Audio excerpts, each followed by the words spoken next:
ከሰው ጋር ለመኖር ስትሉ የተለያየ ማስክ እያደረጋችሁ ራሳችሁን ደብቃችሁ ራሳችሁን ጨቁናችሁ መብታችሁን ሳታስከብሩ የምትኖሩ ከሆነ በጊዜ ሂደት ከኢንፌክሽን እስከ ካንሰር ከጭንቀት እስከ ተለያዩ አይምሮ በሽታዎች እንደሚያስገባችሁ ስንቶቻችሁ ነው የምታውቁት? ይሄን መጽሐፍ በተደጋጋሚ ያነሳላችኋለሁ ብዬ ነበር። በጣም ምርጥ መጽሐፍ ነው። The Myth of Normal የሚል በዶክተር ጋቦር ማቴ የተጻፈ መጽሐፍ ነው። በጣም ወሳኝ የሆነ መጽሐፍ ነው። ምክንያቱም በጣም ብዙዎቻችን በአስተዳደጋችን ብዙ መታከም መታየት መታረም ያለባቸው ነገሮች አሉ። በእነዚህ ነገሮች ምክንያት የተለያየ ማስክ አድርጎ የሚኖር በጣም ብዙ ሰው ነው ያለው። ይህን ነገር በማድረግ ሰውነት ውስጥ የሚፈጠረው ነገር እንኳን በአግባቡ አይረዳውም።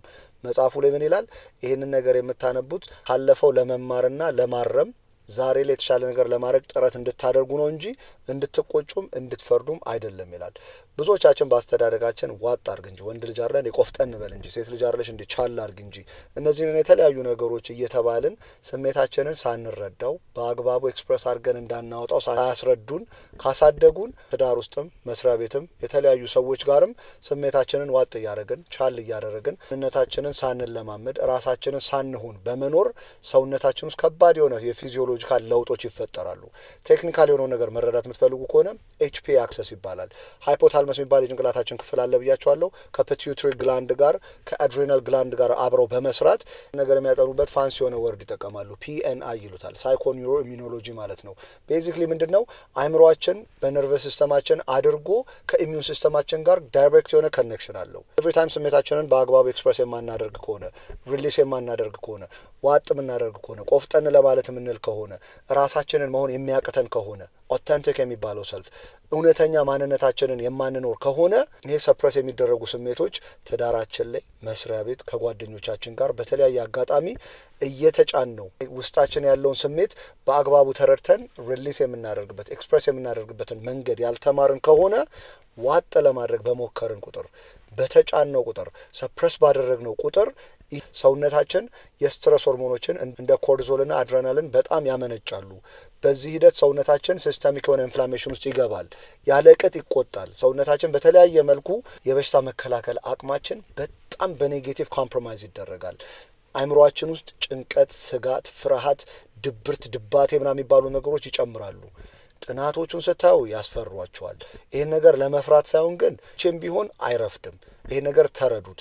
እናንተን መሆን አለባችሁ። ራሳችሁን ሆናችሁ ስሜታችሁን ኤክስፕረስ እያደረጋችሁ ሪሊስ እያደረጋችሁ የማትኖሩ ከሆነ ሲስተሚክ የሆነ ኢንፍላሜሽን ውስጥ ነው የምትገቡት። ሰውነታችሁ ውስጥ በየጊዜው ካንሰረስ የሆኑ ሴሎችን ፋይት ከማድረግ ይልቅ ይሄ ፎልስ አላርሙ በመምጣት የኢሚዩን ሲስተማችሁን ዌር ኤንድ ቴር ውስጥ ያስገቡታል፣ ያዳክሙታል። ከዛ ውጪ ሰውነታችሁ ውስጥ ያሉ መሰራት ያለባቸው ስራዎች አይሰሩም። ሁሉም ሰው የራሱ የሆነ ኤፒጄኔቲክ ለውጥ አለው። ለአንዳንዱ የስኪን ችግር ይሰጠዋል፣ ለአንዳንዱ የውፍረት በሽታ ይሰጠዋል፣ ለአንዳንዱ የመርሳት በሽታ፣ የተለያየ የአእምሮም ሆነ የሰውነት ችግር ውስጥ ትገባላችሁ። ይህን ነገር ግልጽ አድርጋችሁ ተረዱት። መፍትሄ ብሎ የሚያነሳቸው ነገሮች 4 ነገሮች አሉ። የመጀመሪያው ኦተንቲክ የሆነ አዌርነስ ያስፈልጋችኋል። ግልጽ የሆነ እውነተኛ የሆነ አዌርነስ መንቃት አለባችሁ። የሚፈጠረው ነገር ሪላይዝ አድርጉት። ውስጣችሁ ስሜታችሁን አንደርስታንድ አድርጉት። ሰፕረስ አታርጉት፣ አትግፉት፣ አትጫኑት። ሪሊስ የምታደርጉበትን መንገዶች ፈልጉ። ሪሊስ ከምታደርጉበት መንገዶች መካከል የመጀመሪያው ብሎ ሁለተኛ የሚያነሳው ነው ሪኮኔክት ዊዝ ዘ ባዲ ይላል። ከሰውነታችሁ ጋር ከኔክት አድርጉ። በተለያየ ጊዜ አንስቼላችኋለሁ። ዲፕ የሆነ የዳያፍራማቲክ ብሪዚንግ የምታደርጉ ከሆነ እያላችሁ ከአንጀታችሁ የምትተነፍሱ ከሆነ ይሄ ከሲምፓተቲክ ነርቨስ ሲስተም ወደ ፓራሲምፓተቲክ ነርቨስ ሲስተም ትገባላችሁ። ሰውነታችሁ ወደ ሬስት ኤንድ ዳይጀስት ወደ መረጋጋት ትገባላችሁ። ሰውነታችሁ ውስጥ ያለው ነገር በአግባቡ ዳይጀስት መደረግ ይጀምራል። መሰራት ያለባቸው ስራዎች ይሰራሉ። እዛ ውጪ ኢሞሽናችሁን ኤክስፕረስ አድርጉት። እውነተኛውን ነገር ተናገሩ።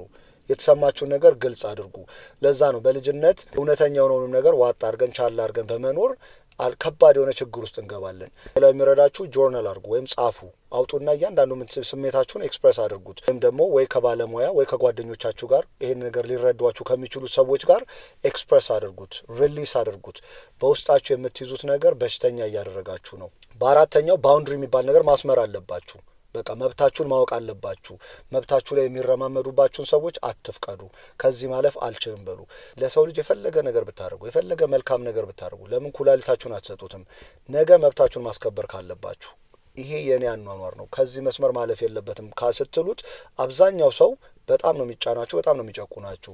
ስለዚህ ለሰው የምታደርጉት ነገር በፕሪንሲፕል ነው መሆን ያለበት። የምታደርጉት ነገር መልካምነትን በመልካምነቱ ነው እንጂ መለማመድ ያለባችሁ ሰው ያንን ነገር ምላሽ ይሰጠኛል ብላችሁ መሆን የለበትም። በንግግር ነገሮችን ለመፍትሄ መስራት የሚችል ከሆነ ከነዛ ሰዎች ጋር በንግግርና ለመፍትሄ መስራት ነው። ካለበለዛ ግን መስመራችሁን የማታሰምሩ ከሆነ ስሜታችሁን እየተጫናችሁ የምትገቡ ከሆነ ኮርቲዞልና አድሬናልን የሚባሉ ሆርሞኖችን በብዛት በማመንጨት ያለማቋረጥ እነዚህ ነገሮች በመመንጨት ሰውነታችሁ ላይ የተለያየ በሽታ ይሰጣችኋል። ሰው የተለያየ ፊኖታይፕ አለው ብዬ በተለያየ መጽሐፍ አንስቼላችኋለሁ።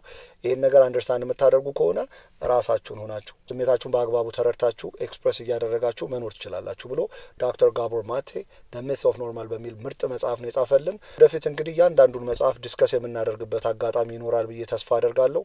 ስላዳመጣችሁን ከልብ አመሰግናለሁ።